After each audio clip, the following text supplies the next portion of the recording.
What is the better odds, Jared Greenberg? Yep. Stephen Curry plays for another franchise, or he wins a 5th NBA title? He wins a 5th NBA title. Absolutely.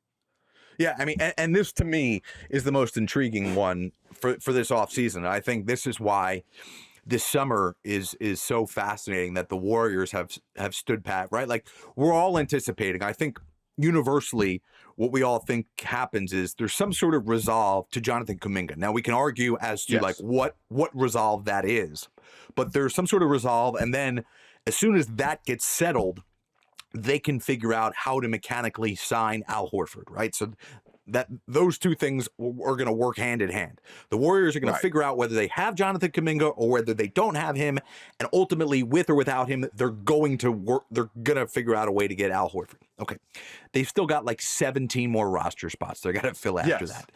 And this organization, I've been around them a lot. You've been around them a lot. On and off the record, there is one language they speak: do everything at all costs to protect and win for Steph Curry. He has given this organization so much. They have given him so much. There is no question that some of their shortcomings over the last couple of years, some, not all, there's been a lot of other factors, but some have been because of the win at all cost mentality and the pressure that has created, particularly for some of the younger, inexperienced players who are not ready to play on that stage in those moments with that type of pressure. And it has resulted in underwhelming performances. They realize more than ever now out there in the Bay Area that the window is as close to being shut as it's ever been. They acquired Jimmy Butler. I don't think they're done. And like you said, it's way more difficult now than ever to add. But I think, listen, we're all in this mindset of we think we know everything about the salary cap until we don't, right? Like, to me, I don't claim to be an expert at all. I feel like there's ways that teams right now in the dead of the night are working to try and finagle, find loopholes, do things like the Knicks did last year by signing a guy to $1 less than the max and what that ultimately creates and all that other stuff. The Warriors are going to do everything they can this upcoming season, and however many more that they have with Steph Curry, to put themselves in a position to win a championship. I believe they will be a competitor at a high level once again. Are they as good as Oklahoma City? Probably not. Houston, who knows? Denver, Minnesota, you can go down the line, but Golden State will go down swinging before Steph Curry retires. Well, the crazy thing is, you said, and it's funny because we had Marcus Thompson on last week, who, is as plugged in as anybody. Right. And one thing I posited to him, Jared, was, did the Warriors as a franchise and organization feel Steph was done playing basketball at the highest of high levels when they went and did this 2 timelines thing, when they went and got Kuminga and James Wiseman and Moody? Like, all of those draft picks were geared towards the future in a Stephen Curry-less outlook for the Warriors. So I think this whole let's win for Steph now, had they been about that life 3 or 4 years ago, before the improbable 22 championship happened, they'd be in a different spot now, as opposed to, hey, Jonathan Kuminga's the only young athlete we got. And I get it, Jared. Let's be perfectly clear here. Back in the NBA we grew up watching, older teams won, right? The Spurs won championships. The Lakers won championships. All those teams won championships with veteran players, not necessarily young players, but like the Derek Fishers, the Rick Foxes, the Bruce Bowens, like the guys that really filled out the texture of the franchise and the team, right?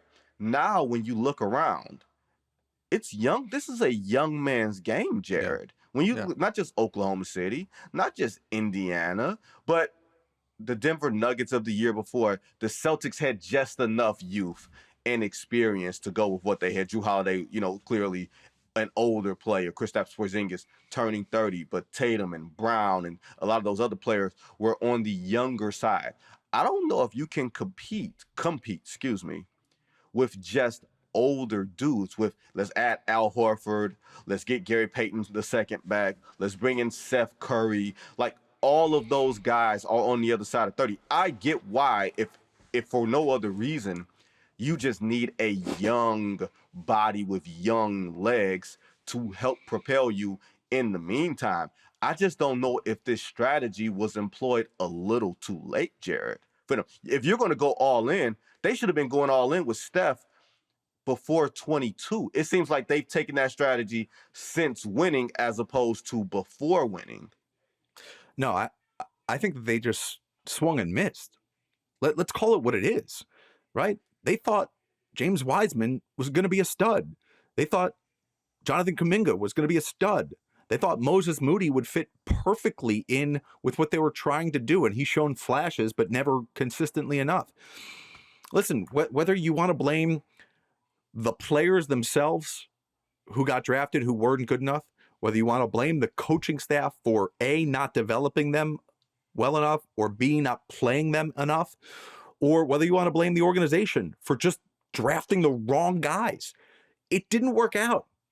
You know, like for not everybody's Sam Presti, and even Sam Presti has made mistakes. But Sam Presti, he's missed. Yeah, Sam Presti's swing and misses have been covered up by Jalen Williams and Chet Holmgren and Cason Wallace to a certain extent, and some others. But Bob Myers and Mike Dunleavy to a certain extent, they swung and missed with these guys. And it didn't mesh with what Steve Kerr was trying to do. I disagree with you. I think that they've always had the approach to win. I think that they genuinely thought that these guys were generational talents that they were getting in draft classes, that Steph Curry and Draymond Green, and at the time Andre Iguodala, having those guys as mentors and as players could mold these guys into soaring with them at a parallel level. And it just didn't work. I disagree. I don't think at all that there was a lack of all-in mentality or approach. I just think that these guys, again, blame whoever you want, maybe a little bit of everybody, it just didn't work. Well, you say you disagree with me, and that's why you're wrong. That's all. Now, is there a point where you think that Steph could entertain leaving the Bay Area? I listen, in the NBA, as soon as you say something's impossible, it becomes possible. I mean, that's our league that we love. I think it's the smallest of small chances. I mean, it would have to be a situation where it would equally benefit Steph and the organization. I think if there was a scenario where Steph could leave the place better than he found it, which, by the way, he's already done, right? Like, right. He's the Golden State Warriors were only behind the Clippers before Steph Curry got there in number of lottery pick appearances, right? Like, that's how bad the franchise was. And he's led them to 4 championships.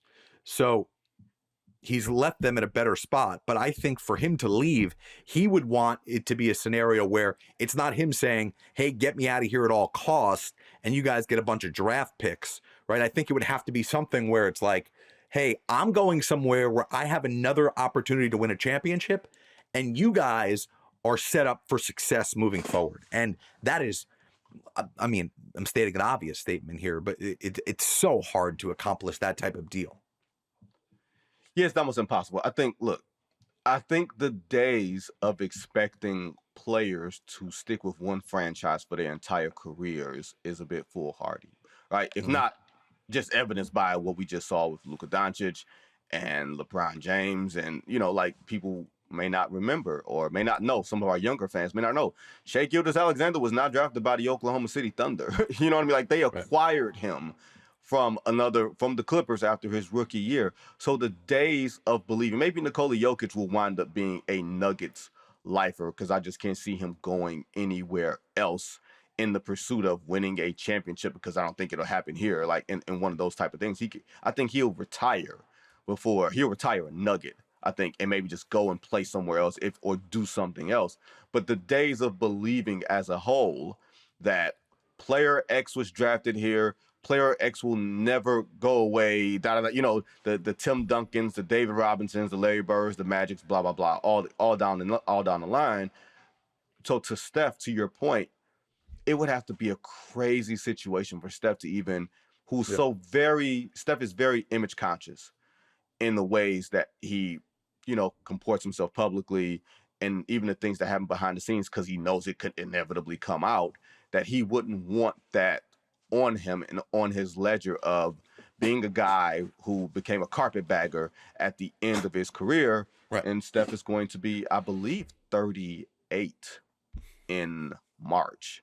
Ain't too many places to go. Ain't too much games to be played at this stage. So yeah, I'm kind of with you, but anything can happen.